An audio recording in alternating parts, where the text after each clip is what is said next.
Hi, my name's Gordon Bash, and I'm the bassist of Save Ferris. We're here in Chicago, and we're excited to be, what is this, day 28 of our new sound tour. I'm not keeping track or anything, but if you check my Instagram, I'm actually putting pictures up every day. It's keeping me straight. But I've been fortunate enough to show you around sort of shop a little bit, so I have some gear here that I just wanted to show you. There's a couple pieces that I'm really excited about using this tour. JT Short from the Eden Company let me borrow his 210 Eden cabinet, and Eden's going to be working with me in getting a full rig. So I'm excited to get the World Tour Pro 900 and get hooked up with various cabinets for our future touring, because this stuff is honestly, Eden is, I'm really pleased. Even Chris, our tour manager, you know, I have a couple different cabinets, but after I've used this combination, he's like, nope, that's the best sounding rig. So that's what we're going to now. In addition, what I'm using here, which is a little interesting, I'm playing not just electric bass. I've got my Ernie Ball Music Man Stingray, which I use a sponge on to keep it down, but I keep pretty high action. I'm running that through the same channel as my Rickenbacker, and they're very different basses. So what I'm doing up here in my little brain is I'm using an AB box, and I'm basically just running the Ernie Ball straight through into the pickup. So I'm not using any EQ on it, just what's on the bass. And then I'm using this Sans amp just as an EQ to sort of even out the Rickenbacker, but those two have to fight for space. Now the one of the pedals that I really like very much, this Aguilar tone hammer. Aguilar makes great amps and so forth. I do prefer the Eden amps, but this Aguilar tone hammer is I'm using it for my upright bass because it has a mid-frequency shift, so I can actually dial in on a pedal some of those weird mid-frequencies you get with upright bass. You can get that scooped kind of sound. And it helps me because I'm also doing a similar thing where I'm running the upright bass straight into the board, so he can do what he wants at the board, and then I can control it here, because I'm running basically 3 basses into one amplifier on one thing. So there's a company called Lehle, L-E-H-L-E, that I'm going to look at for. They make really high-end AB switches. I've been using, this is kind of like a piece together with some stuff I've had left over the years just so I could get through the tour. But the neatest thing is it's in a suitcase. See? It's in a cute little suitcase. I think that's the neatest part about the whole thing. Bugera, I will give it this. Bugera, I got this amp, it was claimed to be a 2,000 watt amp, and I got it for like $400. So initially I thought, what's wrong with it? I want to get it just because it can't be that cheap if it's that powerful. But honestly, like for a Class D amplifier that's really light and really powerful, this thing has been holding its weight. I'm excited to get the World Tour Pro 900 from Eden because that's like that's like a pro level thing. But if you're looking for portable, light, and powerful, this thing has really been holding its weight. So it's pretty good. So this is the mainstay of what I use in Save Ferris, and to me it's like it's the only bass that is the sound. Music Man Stingray is the particular sound of this style of music. When I started playing in the band, I knew I had to get this. So this was actually made in St. Louis Obispo in '93, and it's got all the stock stuff. So it's got the Music Man soap bar pickup. It has the active controls, so it's bass, mid, treble, and volume. And I was told twice on this tour already, once last night in Detroit and also at Trees in Dallas, that they didn't have to EQ me at all. It had a perfect frequency response across the board. So what I'm doing to make that happen is I have my bass control the whole way up, my mid control the whole way up, I have my treble just in the middle, that little notch, and then I just run full volume. I'm using the sponge to sort of deaden it, because what I do differently than some guys is I keep kind of high action, and I'm using Roto Sound flat wounds. So I'm trying to basically approximate an upright bass on this, so I get a really kind of like a really dead sound, something I can really grip into, because when the adrenaline starts going on stage, I need something to fight against, or else I just beat it all to shreds. So the gauges of the strings I generally use is as thick as possible. So I'm pretty sure this is this top string is a 50, and it goes down to 105, and sometimes they get up to 110. But in general, when I'm playing instruments, I like when I'm using my fingers, I want thick strings that have a lot of tension so that I can really dig into them.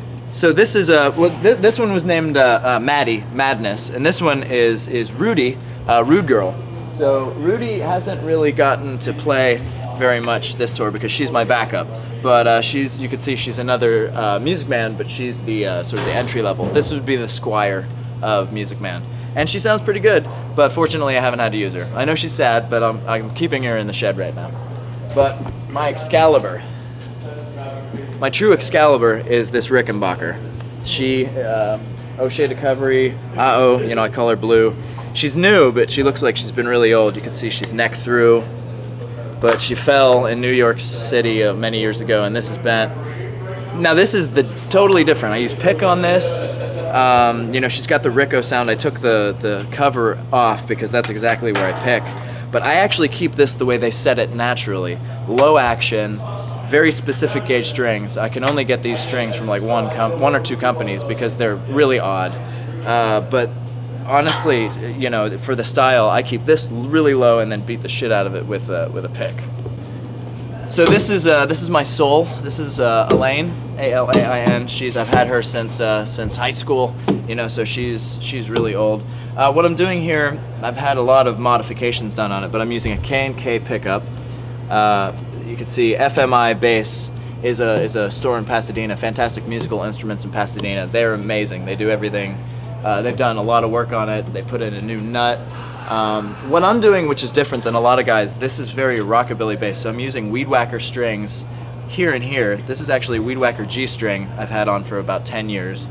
This is an A string that I'm using as the D string because it gives me the tension that I need. And then these are called innovation strings. So they're kind of halfway between these fake gut and steel strings. So I get some sustain, but then these top ones I get a lot of deadness. So I can get the good slap, but then also get good upright sort of sustain. And I also have a realist pickup here that I sometimes use. And taping the F-holes just to keep the feedback down to a minimum. But you can see there's holes all throughout this, all over it. But she's lived through, and she's holding steady. What's up? I'm Patrick, say Ferris, guitar, and I'm going to show you my rig. My main guitar that I've been using on this tour is my just American Standard Tele, just because I can really beat the shit out of it, and it's stayed pretty true, pretty straight, intonated, and minimal setup work needed. So in terms of strings, I just use 10s. It doesn't really matter the brand. My boys over at Dunlop hooked me up with some strings before we left on the road, and I've pretty much been using those throughout. Mostly I play for ska. I've been playing in the middle position, or I play in the middle position, kind of split. And then for like the harder, chunkier stuff, I'll flip down to the bridge. But tone's always wide open at 10, and volume's pretty much always wide open at 10 also, unless I need to roll it back for like a more dynamic part. But just stock, never had a problem with them, never needed to change. Great tone, that's kind of why I play it. It's harder to play, a lot more strain on my forearm, but it's got that tone, that Fender Tele tone. This is my 68 SG. See here. This I actually flipped out. They weren't PAF pickups, but they were patent pending pickups on the 68. I don't know when they stopped with the PAFs and started stickering on patent pending, but they had a lot of whine and screech to them. I tried to work on them a little bit. So I ended up just replacing them with these kind of pretty cool repros, and sound great. I use this for like all the kind of chunkier, more punk rock songs because it's got a really good bite and nasty top end to it. And for this, I pretty much always play in the bridge position, except in one of our kind of ska punk rock songs where I'll play in middle also. And it's definitely a lot punchier than the Tele, but with a lot more top end to it. So it's a little bit harder to kind of tame. So I'll usually throw for like the more ska and kind of upstroke stuff, I'll throw the phaser on it. Kind of gives it a nice nice reggae tone to it. This I wish could be my main guitar, but it is my backup. The only reason it's not my main is because I don't really want to beat it to shit. This is my buddy's company, Echo Park Guitars. It's like the first guitar that I've ever purchased and was able to tell him exactly what I want, exactly how I wanted it. And even though this is like his standard model, I mean, his stuff is just beautiful. The neck is amazing, like the profile of the neck, the way he set it up, just all the way through. Like, this is probably the best guitar I've ever played. And he hand makes these in LA, and he's moving his company to Detroit, and gonna go big time with it, hopefully. I have messed around with many different combos, many different stacks, and this has been far and away, like, I've gotten the best tone out of this combo right here, this particular one that I've had for 5 years now. I don't know what it is.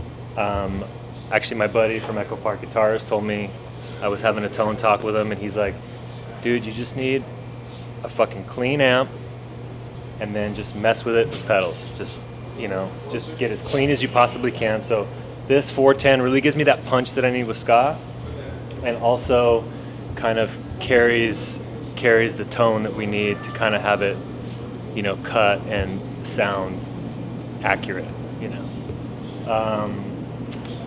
Treble, mid, bass, pretty much right dead center at 5.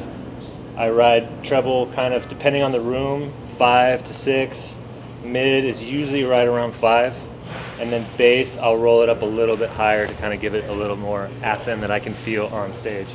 I throw a little reverb in it because these guys have the spring reverb in them. They're fantastic.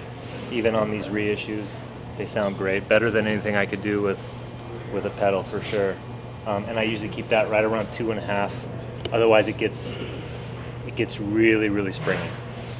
Pedals, again, my buddy Brian over at Dunlop hooked me up with some MXR pedals, which I've been really stoked with because they are what they are, and I've noticed that I don't really need to throw a buffer in my signal chain because I'm not getting a lot of signal loss. So in terms of like my more modulated tones, I pretty much just stick with all MXR, if you can tell. Phaser, micro chorus, flanger, and the analog chorus. I only use these two pedals on one song, and I use them together in a loop. And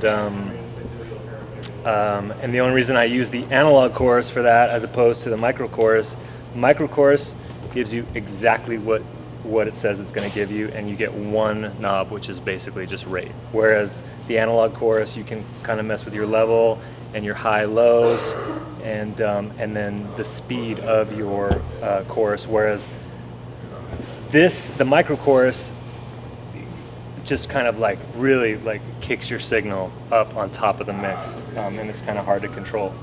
But it works for 90% of what we play. Carbon copy delay. The blue box, I was initially going to use that for a couple lead parts, and I just haven't really taken it out of the signal chain because I've been kind of happy with the tone I've been getting, so I didn't really want to mess with it too much, and haven't used it, but haven't really experienced any kind of signal loss or tone loss. I have this buffer just in case I need to throw it in, and I haven't needed to throw it in yet. Again, my buddy Echo Park Guitars, he does some really cool pedals now, as well as combo amps and some like boutique stacks.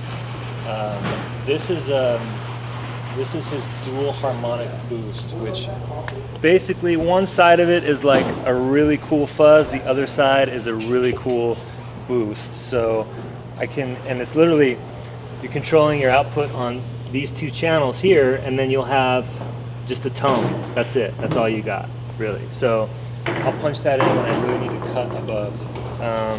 And then, last but not least, my overdrive, this guy in Riverside named Brian Mena. He hand wires these pedals and makes great, like nasty, chunky distortion pedals. It's called King of the Britons. I don't know if he still makes this particular one. I know that he's got one called the King that has, I think it might be 2-channel, like so where you can kind of set up 2 different gain structures. But this is just like, this kind of gives me the ability to go from a Marshall stack to like just a pushed, you know, Princeton. Hey, what's up? I'm Brad. So today I'm running some Dunkin' Donuts hazelnut black coffee, and yeah, and I got here it's like a late '80s, early '90s Ludwig Super Classic. It's a 4-ply kit, maple, poplar, maple, no reinforcing hoops. Got it on Craigslist, but it's a great kit. Really dig it a lot, and it's got this guy here. This is really important. Taddy. He's just kind of covering up this ugly old piece of hardware there, but the old tom mount. But yeah, it's 16 by 22, 8 by 12, 16 by 16. And then I'm using, this was actually my backup snare. It is a Tama brass 3 by 14. I was using a 5 by 14 Ludwig Superphonic, but just wasn't cutting it. And yeah, so in coated heads, coated emperors, and the toms. I'm using an X14 Remo on the snares because it's a little bit more durable, and I've been going through heads a lot, hitting hard, and all that kind of good stuff. And then this here is a LP 13-inch timbale. I believe it's 5 by 13, and I have my own conglomeration of Yamaha and Pearl hardware here. It was like the ball and socket mounts. That's just personal preference. Then I got the Yes mount on the timbale, and then also Yes mount on the Pearl Optimount here, which grips it from the top and bottom. I always thought that was kind of nice. And yeah, so that's the drums and tunings. Relatively, you know, higher pitch in the bottom, usually about a third to a fourth higher in the bottom head.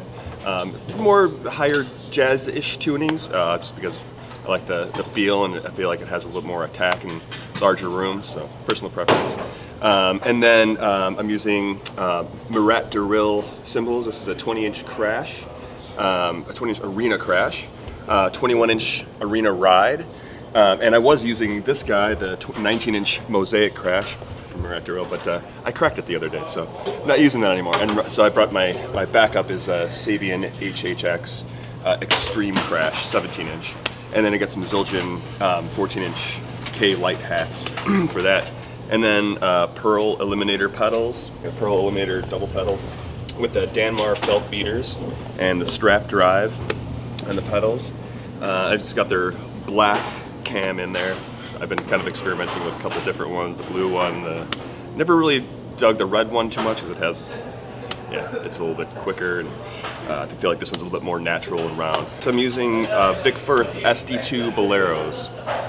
They're definitely pretty heavy, you know, like more concert snare drum sticks, but they're nice and fat and give you a big sound. The only thing I don't like about them is that they're maple, so they break a lot, but that's okay, it gives you something to throw to the crowd. So aside from that, that's it.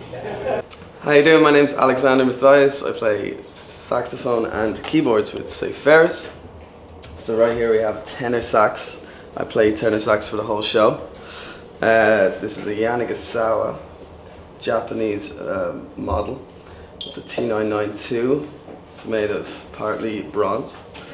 And yeah, basically I play Van Doren reeds, like 3.5, usually 3.5. This is a Yanagisawa metal mouthpiece, 7 opening.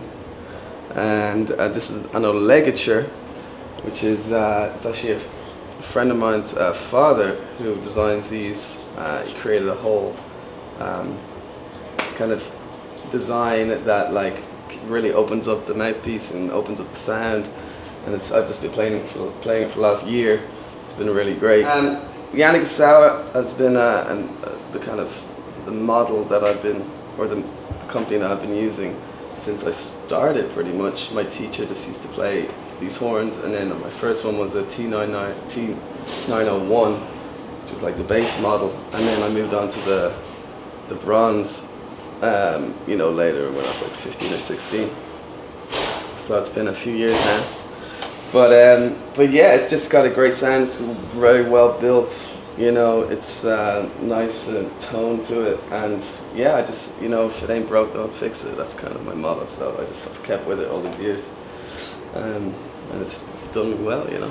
So due to loading restrictions, we can't check out the keyboard, but I play Nord Electro. At the moment, I have a Nord Electro 3, and basically I'm using a few different sounds for different songs. So we have like just a basic organ sound for What You See Is What You Get, and then like keyboard sound for Lies, you know, so which is one of the songs we do. And I actually hook up a few different pedals. So the Electro doesn't have a delay, so I actually hooked up like a delay pedal, and I use that just to get the sort of dub that you know, at the beginning of Lies.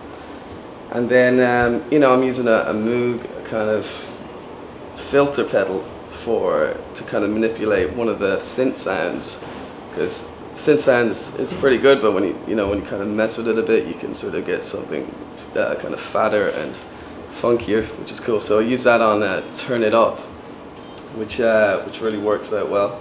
I'm trying to think what am I doing. Yeah, just like the piano sound on the Nord is really sweet, so don't need to do anything to that. Just put a bit of reverb on, it works great. So use that a lot as well on our new song called New Sound, and that kind of features throughout the whole thing. And yeah, that's about it. Got a expression pedal like for volume adjustment, like there's a breakdown in New Sound where I switch to organ because I have everything programmed, so I just go to the next program, switch to organ, got to fade in the organ at the breakdown, and then switch back to piano, and you know, it works. It's all I have is just that one keyboard, and it just does the job, you know. Hi, I'm Connor McElwain. I'm the trumpet player for Save Ferris, and this is my Schilke Handcraft 2 trumpet. Schilke's actually a Chicago-based trumpet manufacturer, and this specific trumpet is really special to me because a lot of trumpets, most trumpets, are made of only brass parts for the most part. This one, you can tell, you see how there's this kind of rose-colored bell here. This whole section of the bell is actually made of copper, and so that's one of the reasons why I picked this, because copper doesn't resonate as freely as brass does, and so because of that, it gives it a little bit of a warmer sound. So that's the big reason why I like this trumpet and why I play this day in, day out.